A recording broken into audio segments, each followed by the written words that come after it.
আপনারা সবাই জানেন যে আমার বাবা জনাব মোহাম্মদ কাবির মিয়া এখন কারাবন্দী আছেন। তিনি আপনাদের কাছে এসে দেখা করতে পারছেন না বা তার কথাগুলো পৌঁছে দিতে পারছেন না বলে আমি আন্তরিকভাবে দুঃখিত। তার মেয়ে হয়ে আপনাদের কাছে ক্ষমা ক্ষমা চেয়ে নিচ্ছি। আমার বাবা বলেছেন যে তিনি যদি নির্বাচিত হন, তিনি প্রত্যেকের সাথে ঘরে ঘরে গিয়ে দেখা করে আসবেন পুরো মুকসুদপুর কাশিনীতে।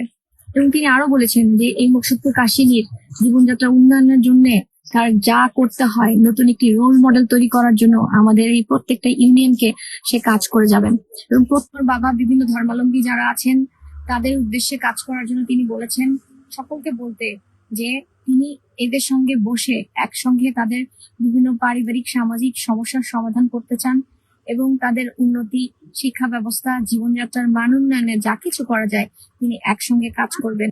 আপনারা জানেন যে আমাদের এই মুকসুদপুর কাশিনীবাসীরা গত 5 আগস্টের পর থেকে কি ধরনের সমস্যায় আমরা পড়ে আছি এবং কি ধরনের মিথ্যা মামলায় আমরা ফেঁসে আছি। আমার বাবা প্রত্যেকটা মামলায় এভাবেই কিন্তু আপনাদের মতোই ফেঁসে আছেন, কারাবন্দী হয়ে আছেন এবং অনেকেই কারাবন্দী হয়ে আছেন আমার বাবার সঙ্গে।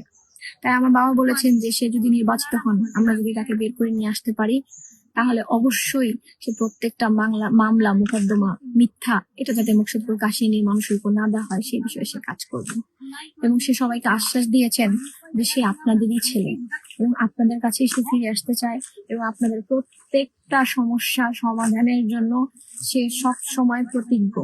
সে 24 ঘন্টা নেতা এবং সে 24 ঘন্টার এমপি হতে চায় এবং আপনাদের সাথে থেকে মুকসুদপুর এবং কাশিয়ানীর উন্নয়নে কাজ করে যেতে চায়। এই জন্য আমি বলবো তার মেয়ে হিসেবে দয়া করে আমাদের একটা সুযোগ দিবেন, আমার বাবাকে শুধু আপনাদের পাশে রাখেন, এইটুকুই আমি বলবো। ধন্যবাদ।